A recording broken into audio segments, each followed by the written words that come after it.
Hello there. I always pick very bad times to stream, apparently, because every time I try to stream with my voice, there's a lot of activity around, so I'm like, well, I guess I'll just not talk.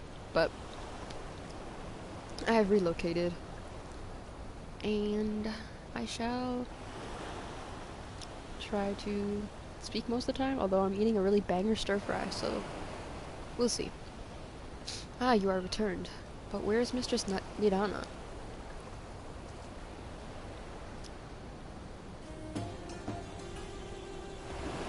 Just when we had succeeded in making the talisman. I must report this at once. Meanwhile, please return to the great work. That's what Van Danny was up to, no good. That was a bit scary at first, you know?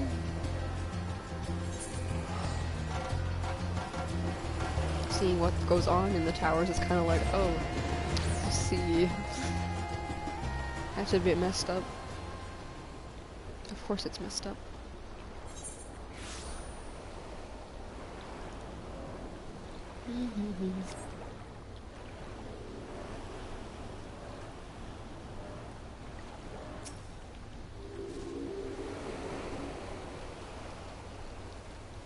Something's gone awry, hasn't it? What happened?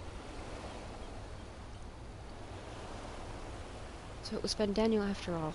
Damn that bastard.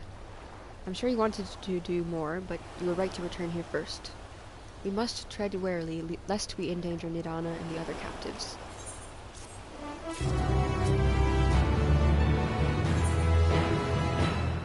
Satrap of Radz-At-Han. Oh, we get to go to Radz-At-Han! First, we must inform everyone of the situation, Nidana's colleagues included. I'll call them together for a gathering, but I think it would be best if you were the one to explain. I'm gonna mute myself if it's a talking cutscene.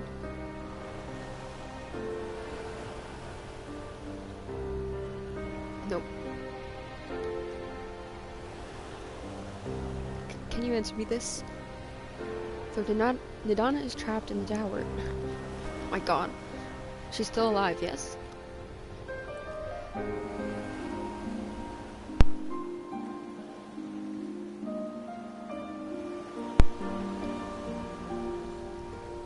Then we must make warding scales, as much as we can.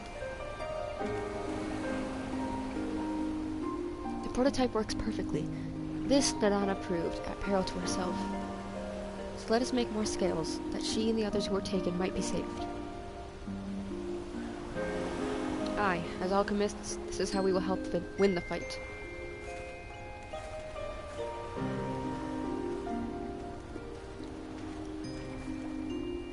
My friends, the satrap has been made aware of the tragedy. He offers his heartfelt condolences and reiterates his pledge to provide you with all that you require. To that end, he bade me give you this link pearl, that he might personally discuss the production of the warding scales with you.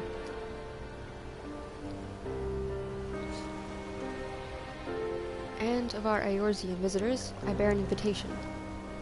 In her report, Mistress Nidana noted your vital contributions to the talisman's creation. This fact came to the satrap's attention, and in recognition of your deeds, he wishes to meet you. In addition to thanking you in person, he would also discuss further avenues of collaboration. And so, if it is agreeable, will you not accompany me to Radz-At-Han for an audience with His Excellency?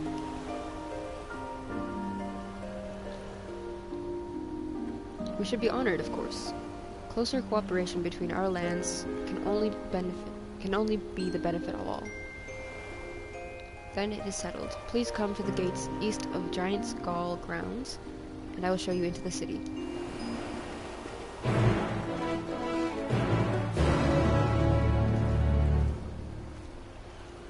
Now,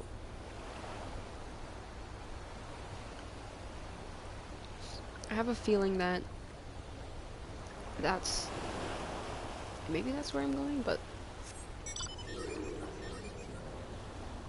oh my god, I thought that was climbing a tree. I was like, what?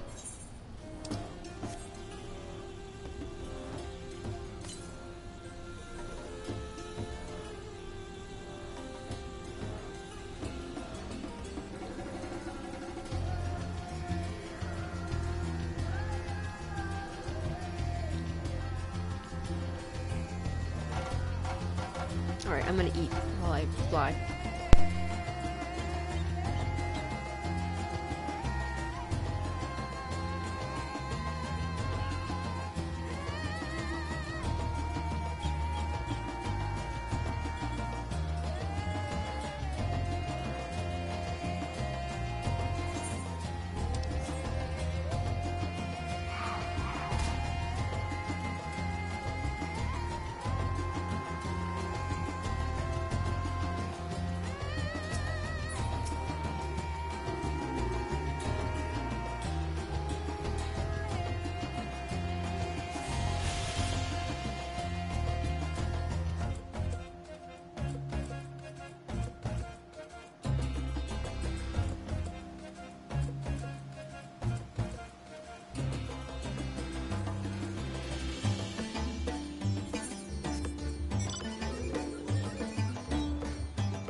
I'm excited.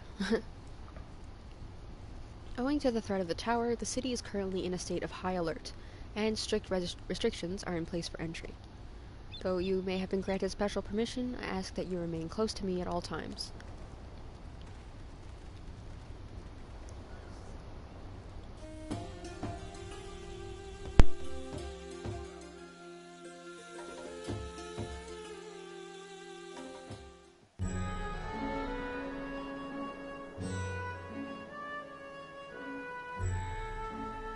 A vast rock squats upon Thavnair, and to its stony surface clings the city of Radz-At-Han.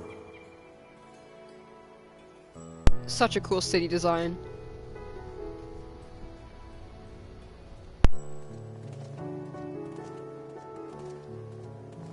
Ye who enter here are subject to the scrutiny of gods, the gate's most watchful eye. The orb which beholdeth the truth of all things.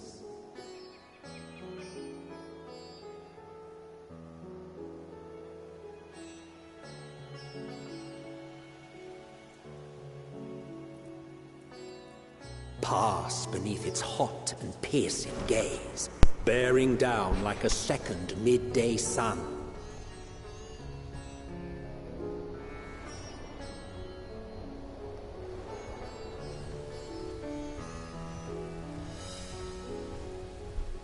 The fragrant haze, a mixture of sweet incense and acrid smoke. The cries of merchants mingled here with lively melodies accented by dancers' feet. Travelers seduced by vivid sound and colors were once swallowed up by patchwork streets.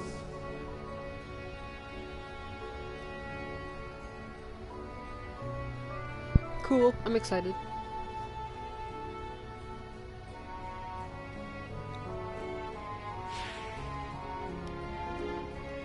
But no such scenes to savor now. Oh. To what somber present does that divine eye bear witness?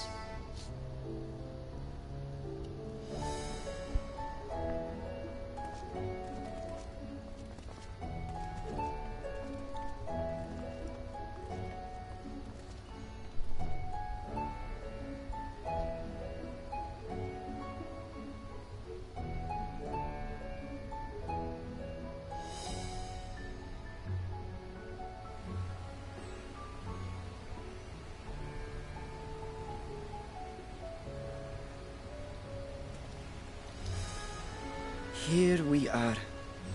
Megadota.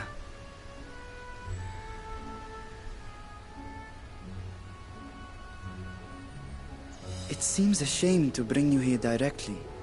Under normal circumstances, it would have been my pleasure to show you the sights. And it would have been our pleasure to see them. Alas, it seems our tour of the city will have to wait. I'm afraid so. Come, we should head inside.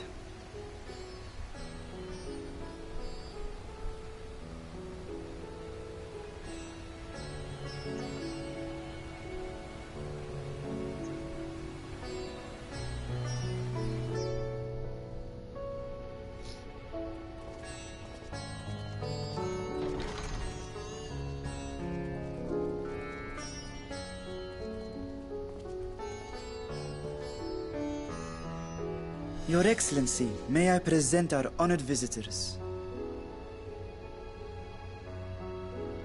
Ah, splendid. Most splendid. Allow me to introduce myself. I am Ahawan, satrap of Radz-At-Han. Our alchemists tell me your assistance was invaluable in the creation of the warding scale. Such deeds ought to be recognized in person. Thus did I have young Varshan convey you here forthwith. On behalf of my people, may I express to you our sincere gratitude.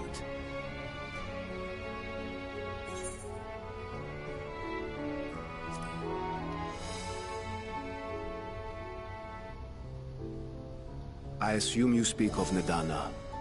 A regrettable incident indeed.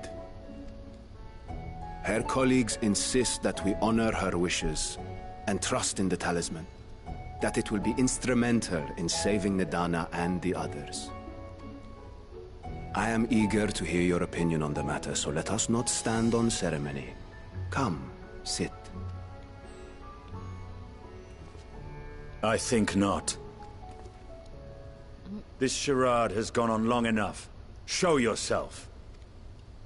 Forgive me, but were you expecting musicians, perhaps? There are no performers waiting in the wings at present, but arrangements could be made if you... Nay, he hath the right of it. The time for artifice is past. Raise the curtain. As you wish.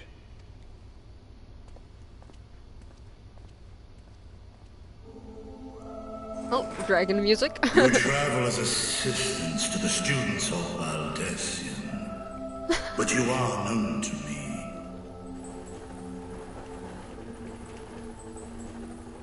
Even here have we heard of the scions of the Seventh Dawn.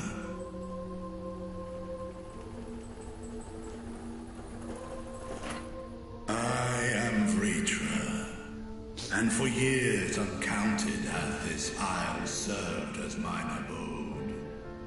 Vritra. Vritra? Of the first brood, sibling to Hraesvelga and Nidhogg.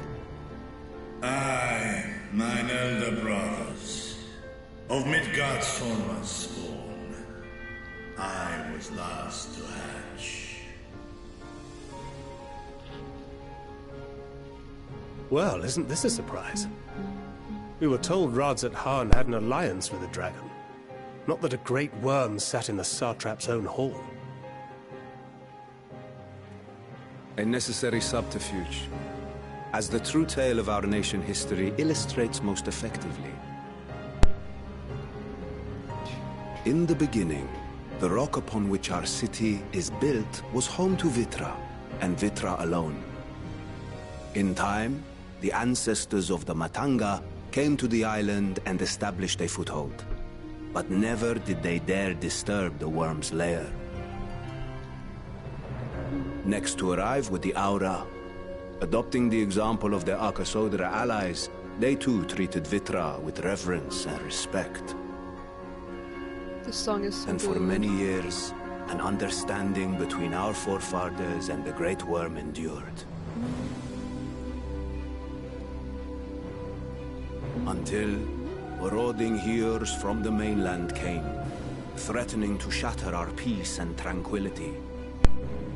When it seemed all would be drowned in blood, Vitra himself came forth and quelled the rising conflict.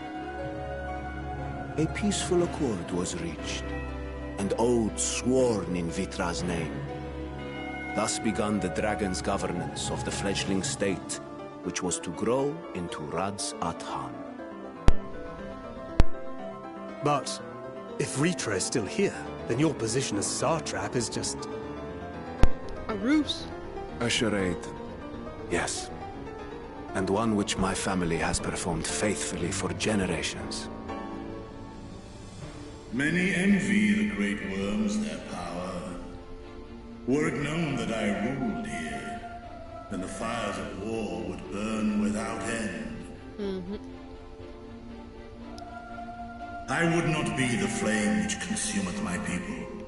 Those few who join me in laying our country's foundations were, perforce, sworn to secrecy. Your eye. It was taken.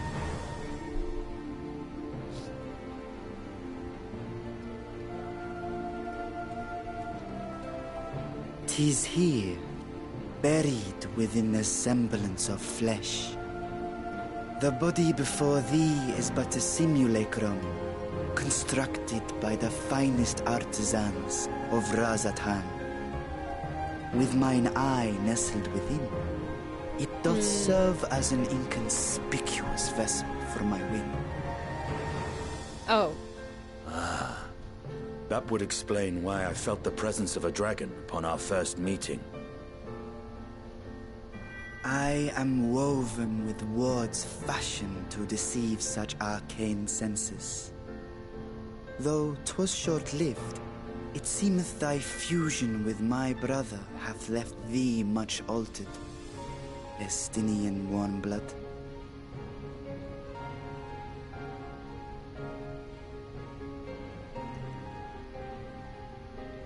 From the very first, we sensed the nature of one another, yet did neither one of us bare his fangs. That is all I need know of thee for now.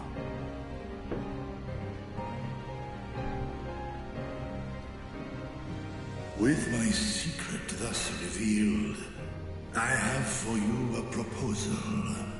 Not as a worm of the first brood, but as the ruler of Radz-At-Han. With all haste must we take in hand the finished talismans and breach this foul spire. Thence, should it lay within our power, dispel its wicked influence. Yet even with the assurance of the warding scales, the narrow confines of the tower doth limit the size of our force. And thus denied strength in numbers, thou must choose thy soldiers with care. Just so. Yet though our radiant host is formidable, I see a sure path before me. Thou and thy comrades have contended with a multitude of primal beings. Most recently, thou didst cast down false gods in Pagalthan and Kartanau, I am told. 'Tis upon that strength I would call. The Scions have proven themselves the most capable, and I ask that you serve as the tip of our spear. Talismans would, of course, be provided for each of thy companions. And should you agree to this undertaking, more will be provided to make use of as you see fit. There's no denying it's a dangerous proposition, but the rewards may far outweigh the risk. Just think of what we might accomplish if we could equip all our allies with warding scales. I worry, however, that even the four of us may be too few for what you have in mind. Might we regroup with our friends first to discuss the matter? 'Tis no trifling task that I have laid before you. Go. Steel your hearts and hone your plans. Such time as you require shall be spent in crafting your protective charms. It seems a quick trip back to Sharlayan is in order.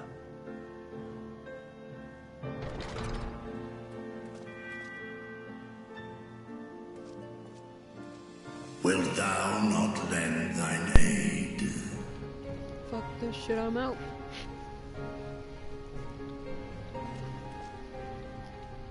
Whether your request be made as a great worm or the ruler of Radz-At-Han, I see no reason to refuse, nor will I.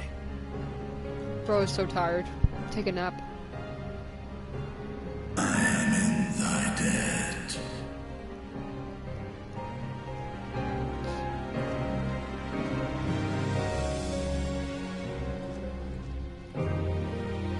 Okay, so I'm assuming I have to now go do the other side of the MSQ. And everything comes together.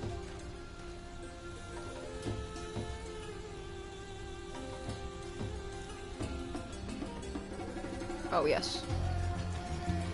The Aetheryte.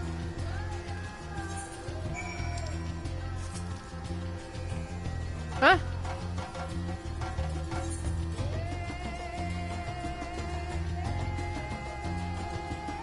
Wait.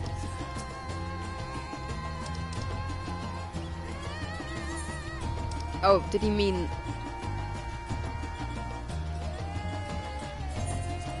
Okay, actually, before I leave, I'm going to go see the other Ether Current quest. I mean, I'm assuming that is, and I'll be back.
Oh, the joys of ether currents.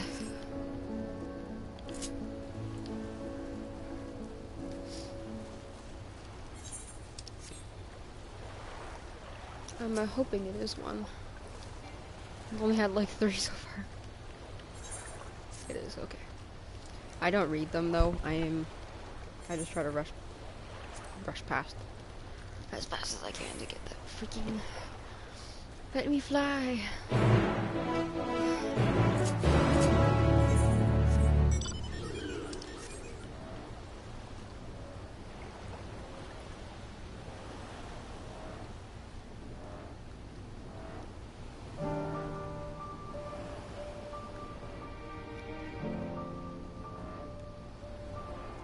I think after this, I'm gonna try farming for some butterflies.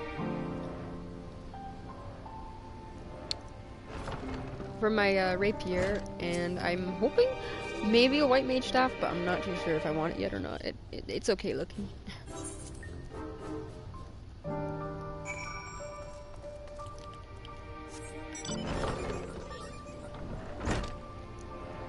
Oh, stepchild from Yanja?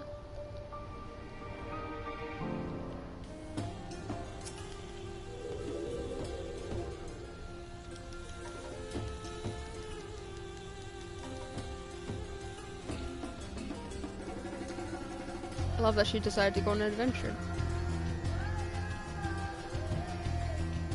Because if I remember from their lore, it's very like, they're very, you know, where they live is where they live.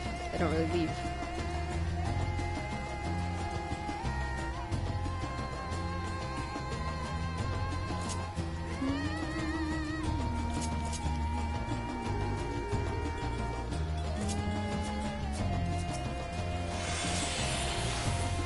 Go all out on this one.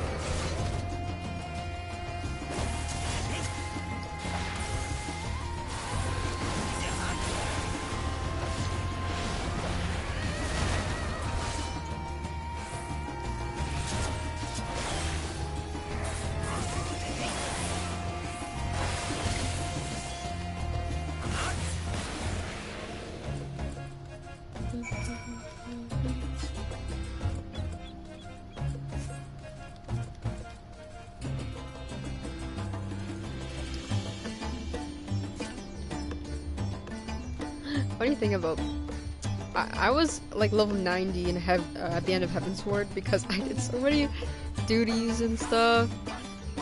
I was so extremely overleveled, and now I'm kind of getting no experience points. I am, but it's just way slower. This place is so beautiful, man. They did a good job. Like, it's so colorful, vibrant, pretty, nice music.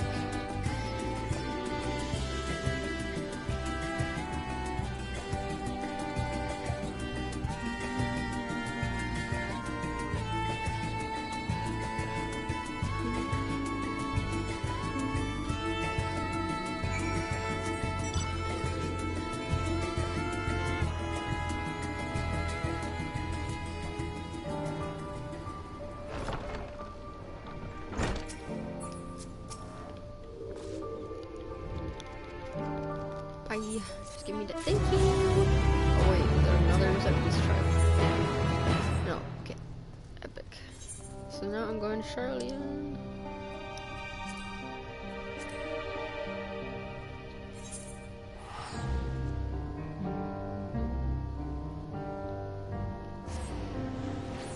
I think I kind of like how they did the MSQ and Shadowbringers and EndWalker so far, where they split them off into two groups, make it, I don't know, a little more easy to follow, because you're going to this area and then you're going to that area, but it all joins up in the end, so it's kind of nice. Okay, now, okay, that's the one I need to finish.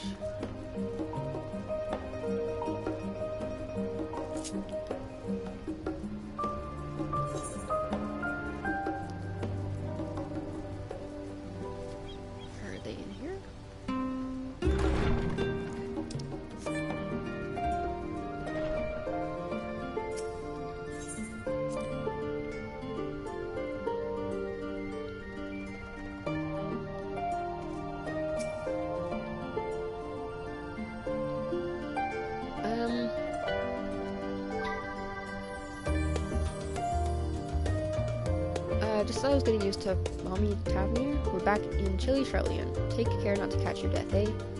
We need you for the battles to come. Now then, your investigation here remains, but when that's over, we can take stock of all the developments and discoveries.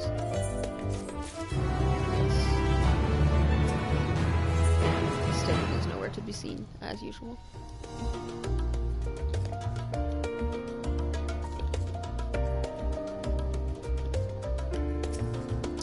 Probably use a mint. Nope, we're good.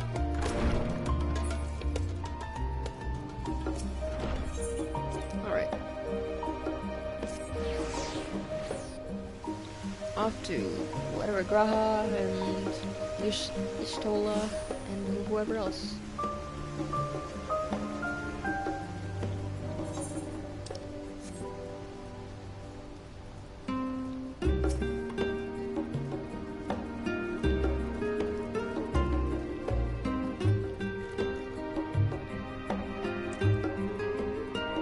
directions were easy enough to follow, I hope. In any case, you stand now before the doors of Numenon? Charlene's grandest collection of books and tomes. This building is actually only an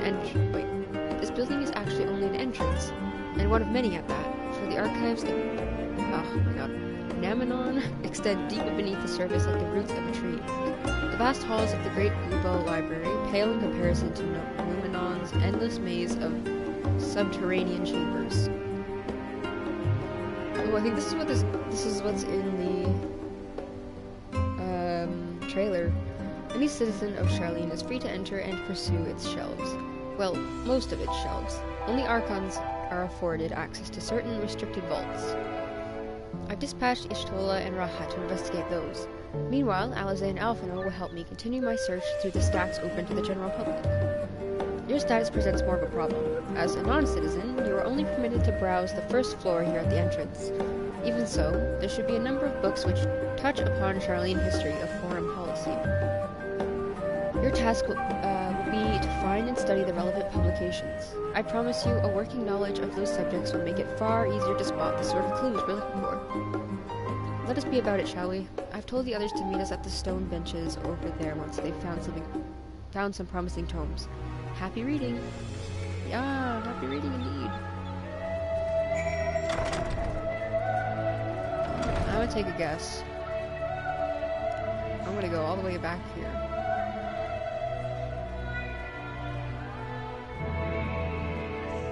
I'm gonna go all the way to the back because, yeah.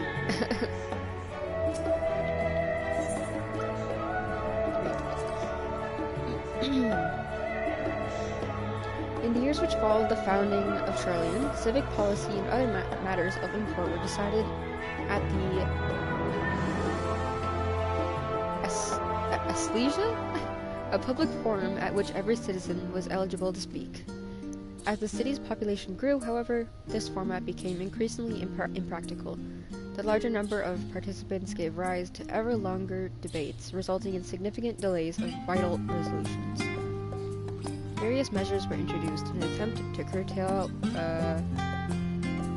protracted discussions, but in the year of 201 of the 6th Astral Era, it was ultimately decreed that Charlene would transition to a new form of governance. The nation would now be led by a body of 99 members, citizens chosen from amongst their peers by means of nationwide vote. Thus was the form as we know it today conceived and created. That seems like it was important. Indeed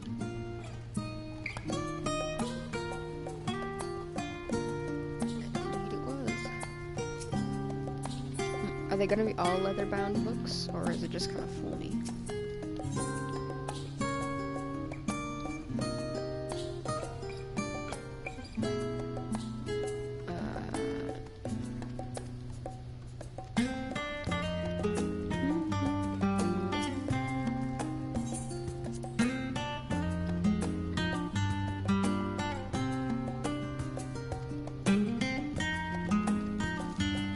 Nope. Dang it.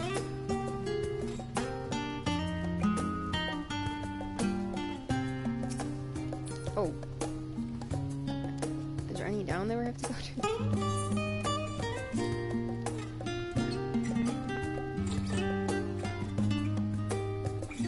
Okay, during the chaos of the 6th Umbral Calamity, Archon... oh my god, my throat. Woo, one sec.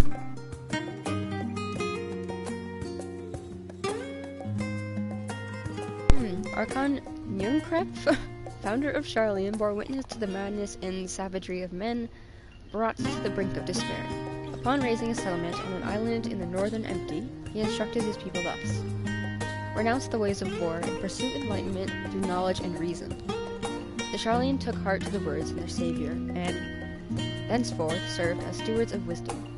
Upon a foundation of accumulated learning, they built a homeland unlike any other, a nation born from strength of mind rather than strength of arms. With knowledge of economics came shrewd trading. With knowledge of agriculture came bountiful crops. Engineering brought wells and sewers, ending squalls over water. Wealth of expertise could be bartered for wealth in coin. and the more their wisdom spread throughout the world, the more mankind as a whole would thrive. And so it was that no matter the trials and tribulations of the age, the citizens of Sharlayan would live by the Founder's teaching. For the sake of a better tomorrow, for the sake of a brighter star, they would eschew the tools of war and with knowledge deliver the world.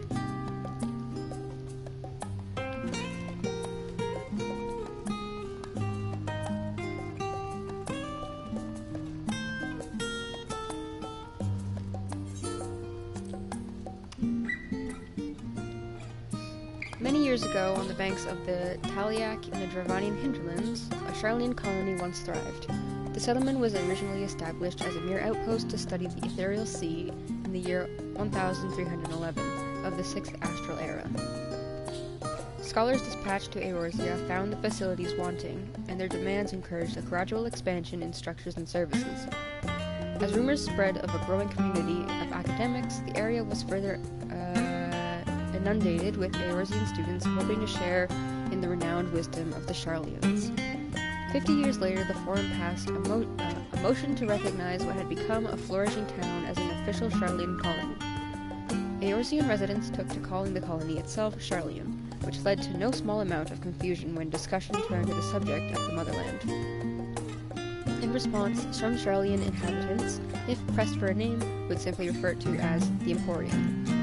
Following the Exodus, however, goblins and treasure hunters claimed for themselves a corner of the abandoned colony and gave it yet another name, Edelshire. That wasn't really important, but it was important, but not for the thing I'm trying to look for.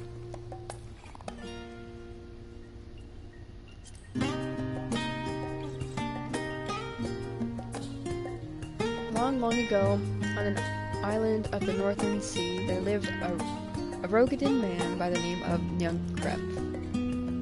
I'm probably butchering his name. Nyunkrep was a student of astrology, and he divined that a flood of terrifying proportions would soon sweep over the lands of Eorzea. So it was that he built a gigantic ship, assembled a crew, and set sail for the imperiled realm. The flood arrived as foretold, and to their horror, the strangely churning waters drove the people towards the ocean. It was there, however, that Nyunkrep's crew hauled them aboard his ark, but the danger had not passed. A towering wave approached, threatening to smash the vessel to pieces. With only moments to spare, Nyunkrep wove a mighty spell of teleportation, and shifted the entire ship to safety atop Avanthia's spine. Refugees from the surrounding regions huddled there alongside them, but it was not long before dispute over the dwindling supplies of food led to violence and bloodshed. Saddened by the sight, Nyunkrep gathered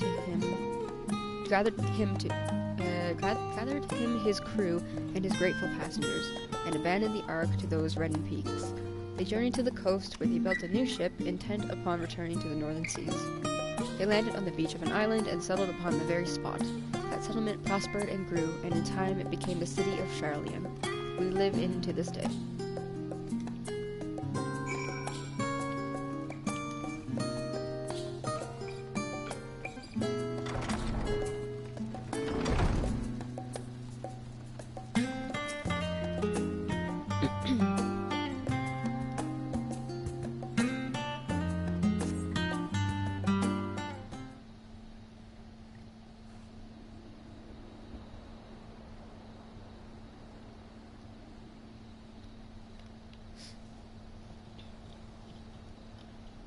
Sorry, were you waiting long?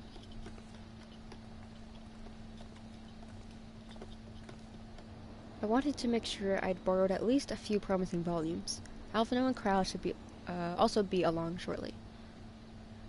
I was delayed in similar fashion. As far as I could see, no titles in the Archon stacks mentioned the final days specifically, so we have no choice but to start with the tangentially... What? At present, the plan is to skim through as quickly as we dare and share our discoveries as we make them. It would have been nice to invite everyone to the estate. Plenty of comfortable places to read, and a ready supply of hot tea. Oh, I was always quite fond of reading outside. But it's not about the little pleasures, is it? You miss your home. It's been difficult. After our arrival, we managed to speak with one of the family servants and ask how things were. It seems our dear father has instructed the staff that even if Alphino and I were returned to Charlian, we would not be allowed across the threshold.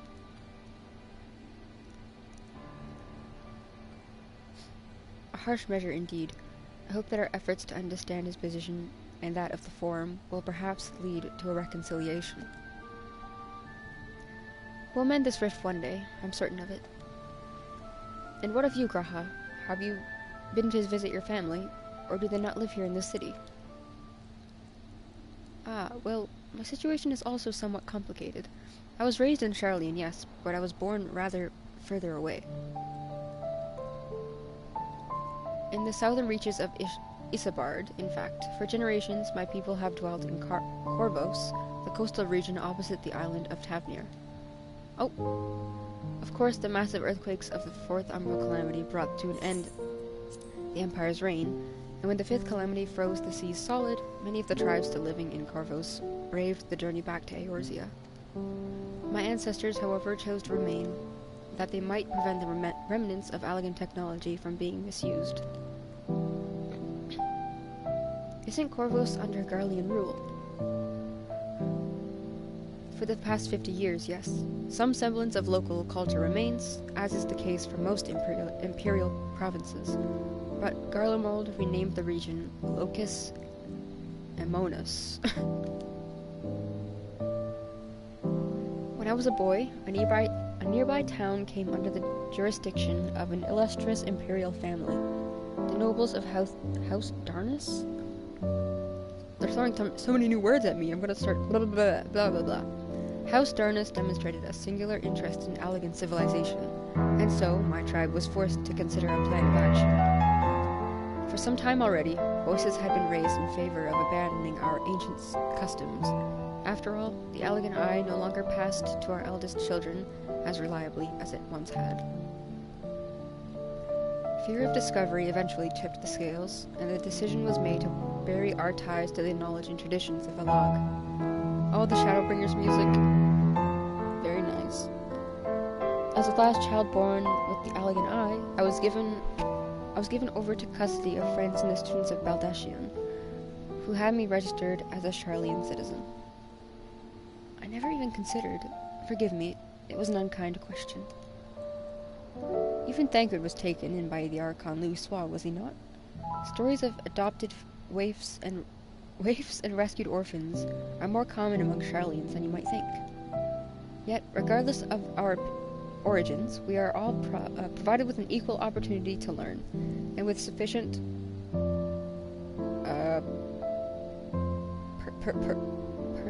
perspicacity, we outsiders can even earn the vaunted title of Archon. 'Tis exactly why I have such love for this country, and why I wish to remain a nation of which its citizen can be proud. Hear, hear, another good reason to get to the bottom of the Forum's stubbornness, aside from the trifling matter of our impending doom.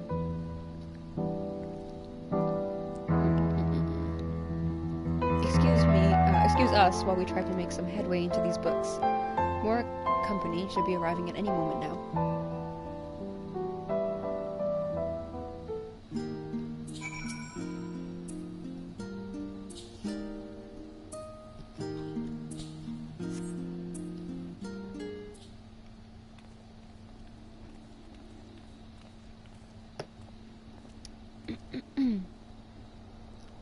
We've returned with our selections.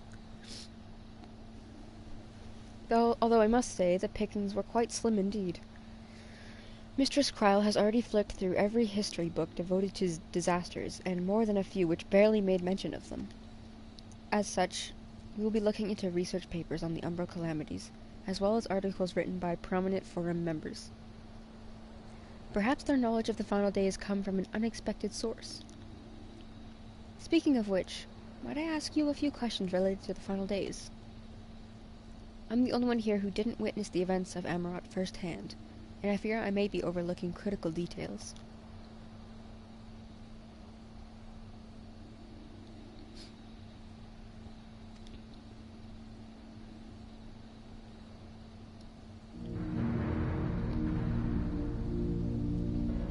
First things first. What kind of phenomena did the ancients encounter as the final days drew nigh?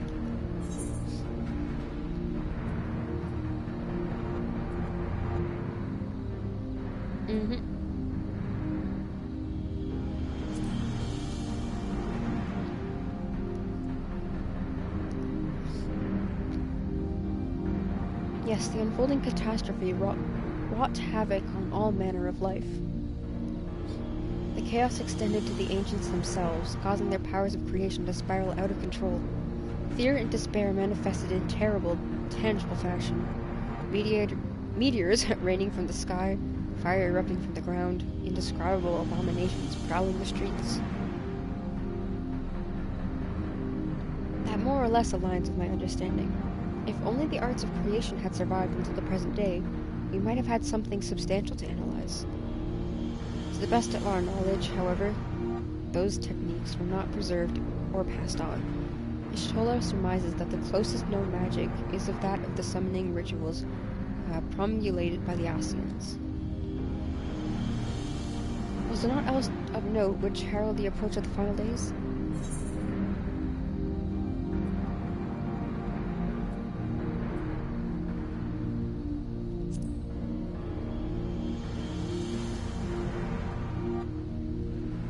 Yes. The Amaratans spoke of it, didn't they? We never did hear the sound ourselves, of course, thrust as we were into the midst of the madness. But it seems that each and every one of the catastrophes was preceded by the ominous noise. Eventually it resounded all across the star. Not even Amarat was spared. So the ground was crying out, you say? To be considered the harbinger of doom, it must have been quite distinctive, probably quite loud. I'll have to speak with one of the I can't say that. The vomits and ask after any books which made mention of such a sound. Last but not least, would you describe how the ancients sought to quell this unprecedented calamity? What definitive actions did they take?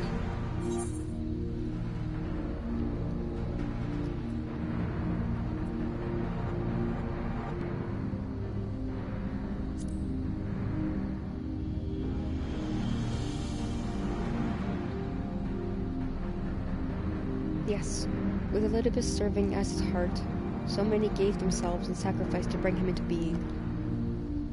We do not know exactly how Zodiark brought salvation to the star, only that his godlike will were the laws of nature set right. Then, once the balance was redressed, the ancients offered up a further sacrifice to heal the ravages of the final days. Lives sprouted anew, and it was these fledgling souls that they intended to render unto Zodiark, oh my god. A trade that would have allowed them to resurrect the shades of loved ones absorbed by the primal. Or might have, had Venat and her followers not manifested their opposition in the form of Hydaelyn. Thank you, both of you, for the detailed review. I feel much more confident now in my understanding of events. With all that freshly in mind, it does make me wonder what the Telophoroi truly mean when they speak of bringing back the final days. We've seen what they're doing with these towers of theirs. Is forcing people to summon primals a kind of catalyst? Are they attempting to mirror the conditions caused by unstable creation magics? Or are they simply using the final days as a figure of speech? A convenient metaphor for the scale of destruction they plan to unleash? But this is all just pointless conjecture at this stage. Let us return our attention to the forum, shall we? We should keep an eye out for Y'shtola, but 'tis time we began studying these research papers.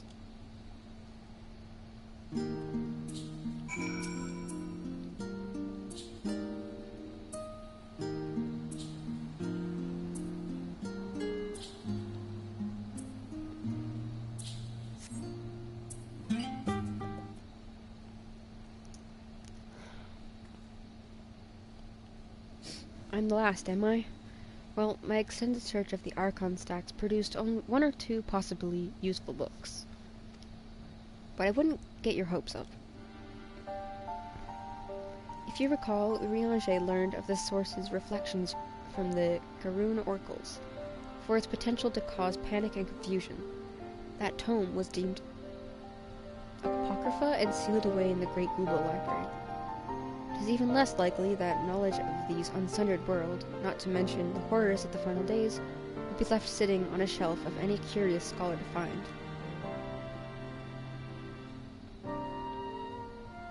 It stands to reason, then, that my colleagues, be the archons or counselors, should perforce be largely ignorant on the subject. Yet when you confronted Master Farshino with knowledge of the Telafroi and their machinations, I guess, he scoffed at the suggestion that they posed a threat. He seemed adamant that the Forum would know if the final days were truly upon us, which only supports the conclusion that whatever privileged wisdom is guiding the Forum's behavior, it is being kept secret from the rest of the nation.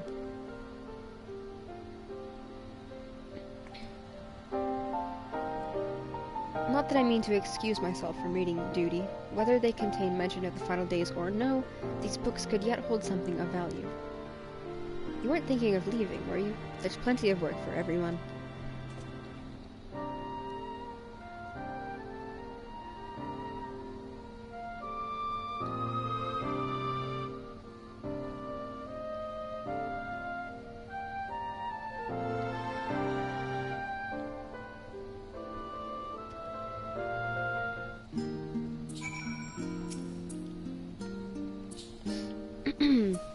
Oh dear, you look exhausted. But what about your studies? Were you able to find any books on the subject I mentioned? Then the day is well spent. Should you wish to read them again, a man at the reference desk will point you in the right direction. For the moment, though, I suggest you take a well-deserved rest. We might be occupied with our research for quite some time. God, I'm so full of something. Please don't give me anything else.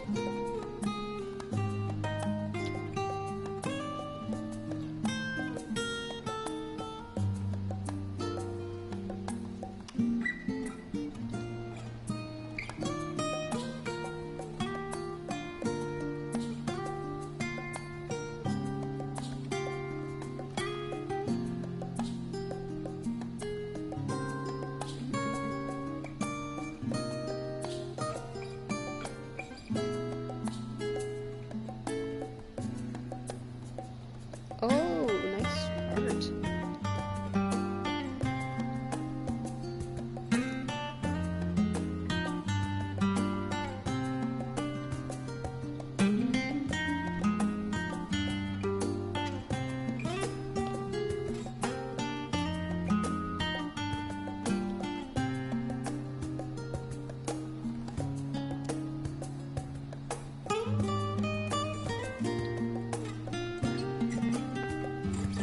Alright.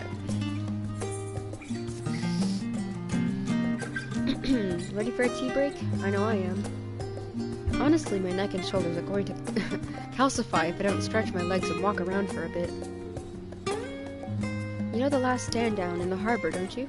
Come and meet me near the outside tables, and I'll treat you to their coffee. It's quite good. Oh, thanks. It's actually kind of nice. I forgot to change my freaking shoes. Why does it look so weird? Oops. Yes. I'm basic and I like the Dragon Hammer so much.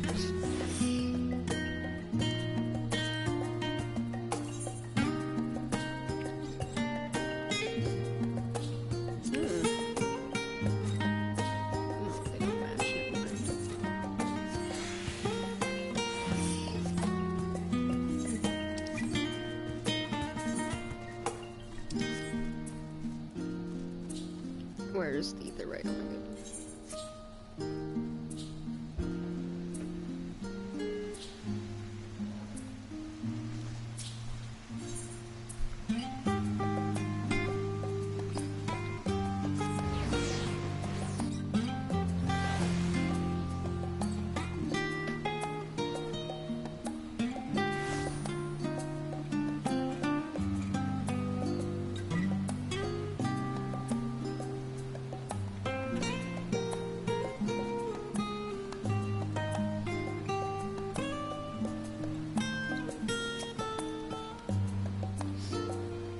Busy as ever, I see. How very Charlene that no other gourmet cafe has sprung up to complete our customers, or to compete for customers. I can read. Actually, this crowd gives me an idea. Before we place an order, why don't we ask a few questions and gauge the mood of the city? I'm interested to hear what the average citizen has to say about this Lafroy. We might even learn something new. Worth a try, don't you think?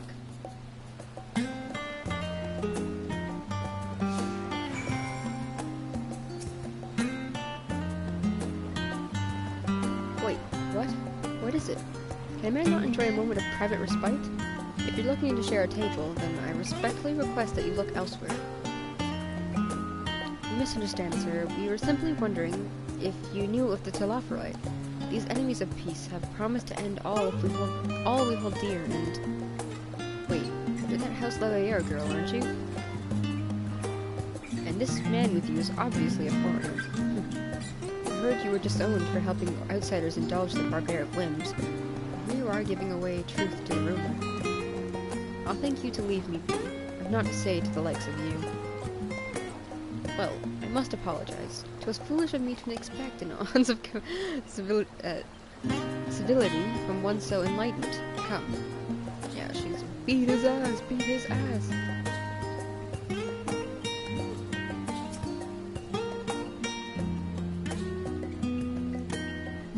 I don't believe I've had the pleasure. Pray excuse the interruption, but we were hoping you might share your thoughts on the Telafroi and their unconscious, I can't say those words. My goodness, if it isn't the young Miss Leveilleur. My apologies, but I work in the office of the Forum, and if word reached Master Fortuneau that I was helping you... I see. We're sorry to have bothered you. Bruh, so mean. Dickon. Hello, Dickon. I'm having a hard time reading at the moment. Welcome, sir. What can I offer you today?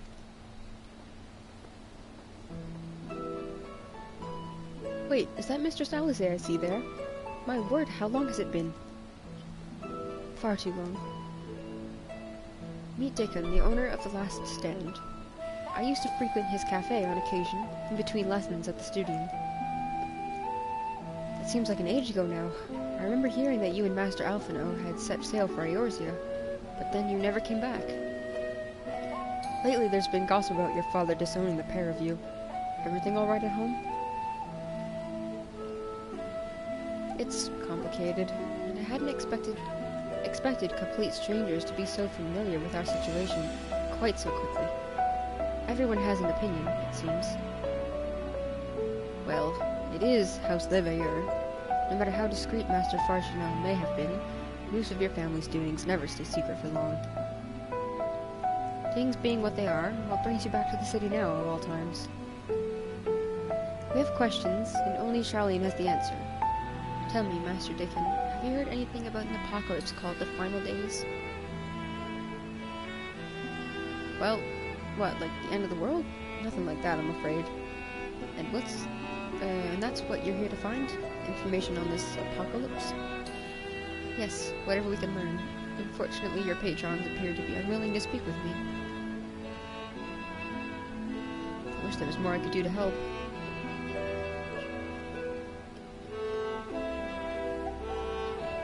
Well, maybe there is. You're a visitor to Charlene, aren't you?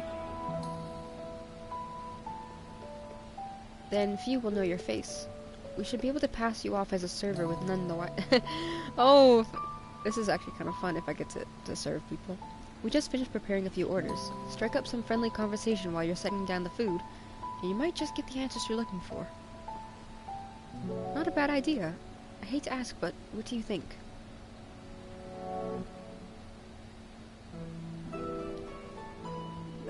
That's the spirit.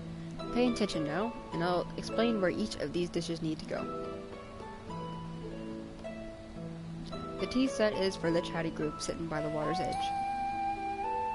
The omelette is for one of our regulars, a Highlander by the name of Gisla. She's sitting at an outside table with a friend of hers. Behind them, you should see a Mikote gentleman. He ordered the oven-baked lobster.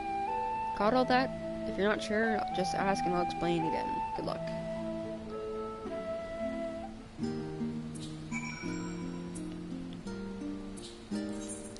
to dress up in my maid dress.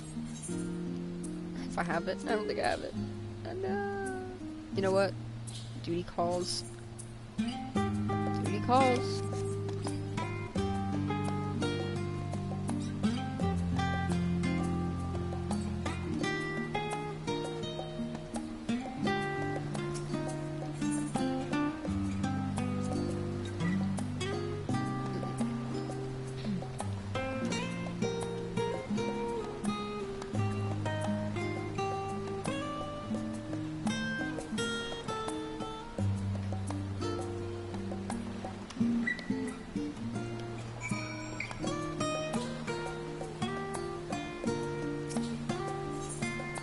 I love that it's in order, so that's nice.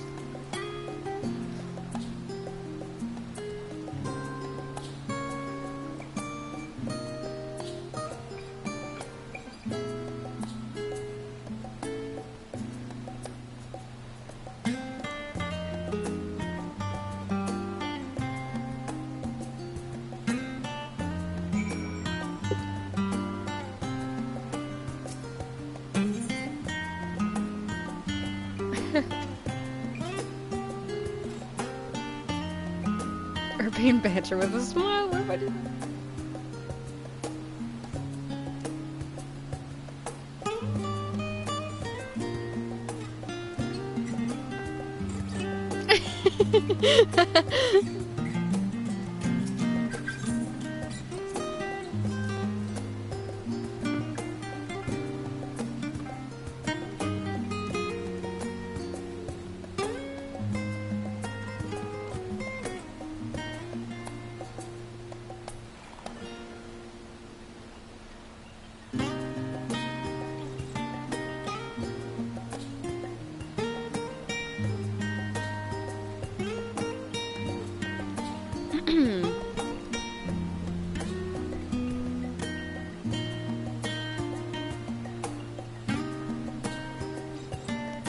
I forgot to read. Oops. So named for those folk who trail after the reapers in the field, picking up every grain which was missed. I, by all accounts, gleaning is a most meticulous and demanding profession. If these Telophori make good on their audacious threats, then many uncatalogued rarities could be lost forever. Why else would the gleaners be buzzing around in such a frenzy? Watch the harbor, and you'll see what I mean. They're carting loads in the docks all day. It's never been this hectic before, not like this.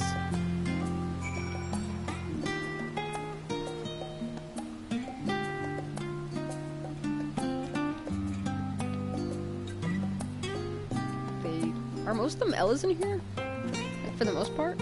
It seems like most are... No, I guess not. Just a lot more than usual. Any trouble with the customers? Were you able to get anyone talking?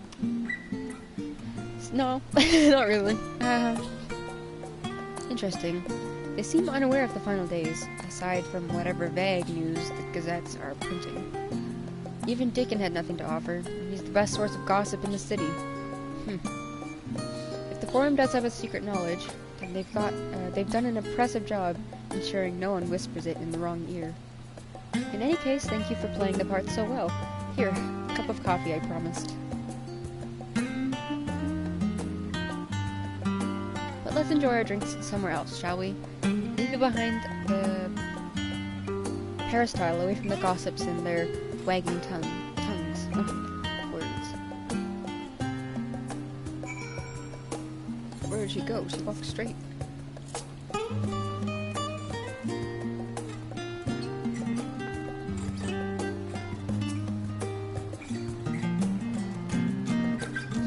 Yes, this should do nicely. Out of the wind and out of sight.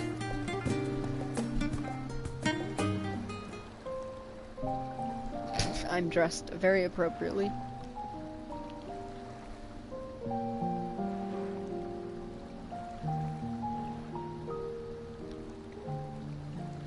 When our father disowned us, I couldn't believe what I was hearing. It wasn't until much later that his words began to sink in, that I began to feel the weight of what it meant.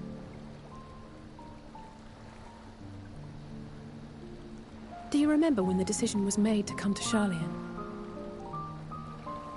Grahas said that the Forum was determined to keep us in the dark, and that Father's venomous performance was part of that strategy, to keep us at arm's length. Perhaps it was. Father argued with Grandfather on many occasions, but never with such dismissive contempt. And when he demanded what justifies the sacrifices we make in war, I honestly didn't know what to say. Neither did Alpha know, I know, but never for one moment did I believe we had made the wrong choice. So all I could do was fume silently.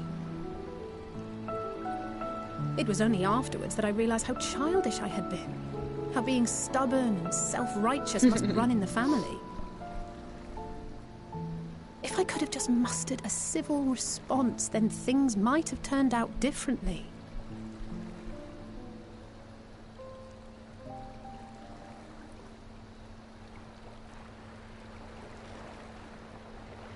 That looks suspicious.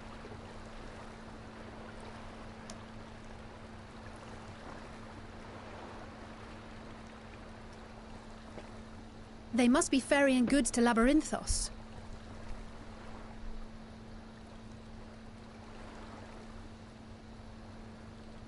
A vast complex beneath the island. Charlian is famous for archiving knowledge from around the world. Well, that knowledge is not preserved exclusively in dusty tomes and desiccated samples.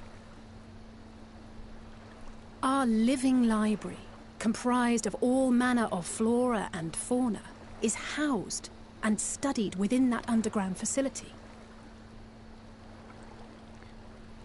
Still, that did seem to be an unusually large shipment. When I lived here, it was rare to even see such cargo transported by boat.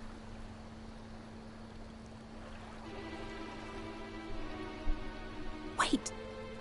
Didn't you hear something in the last stand about the gleaners coming and going more than usual? Well, I think they're the ones we saw manning those boats. And gleaners answer to the Forum. If the appearance of the Telophoroi prompted this sudden burst of activity, then Labyrinthos may hold a clue as to what the Forum is planning.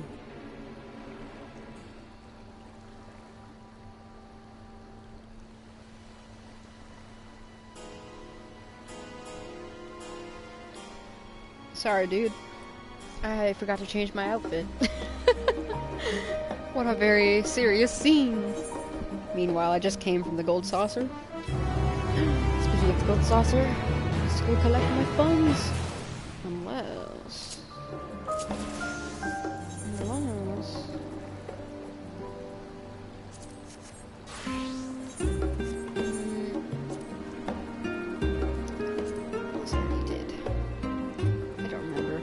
I don't think I did yet.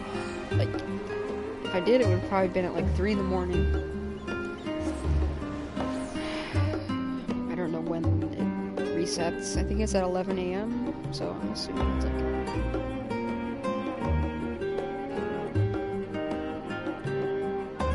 One thing about the PS4 controller, it has this option to use it like a mouse. But, my goodness, is it difficult.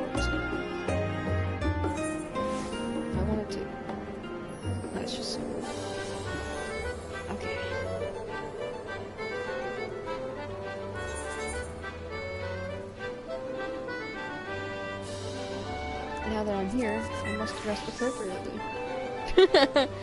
Funny. Alright. Okay, cool. Can. I don't know what I'm saving up for, but I'm not complaining. MGP. Take it. I'll take it all. No lucky.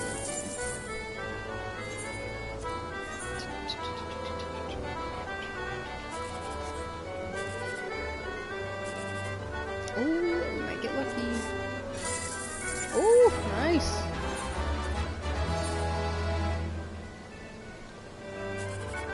Always do the Y formation. Oh, if we get another one. Ah. No such thing. No such thing at all. So what's the... I have one piece left for the bunny outfit. Bunny blue.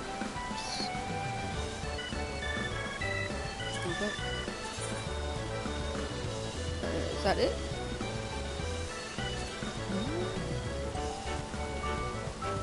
I like my little maid costume. What's this? Oh! Very pirate-like.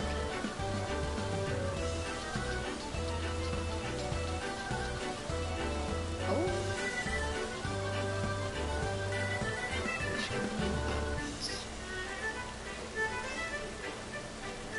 Claws of the beast!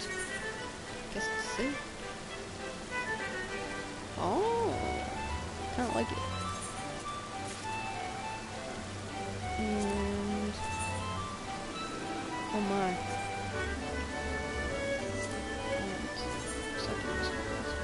Whoa! What the world? Cool! Come get them.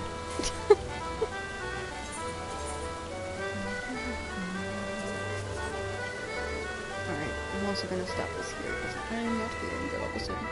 But yippee! We've done things.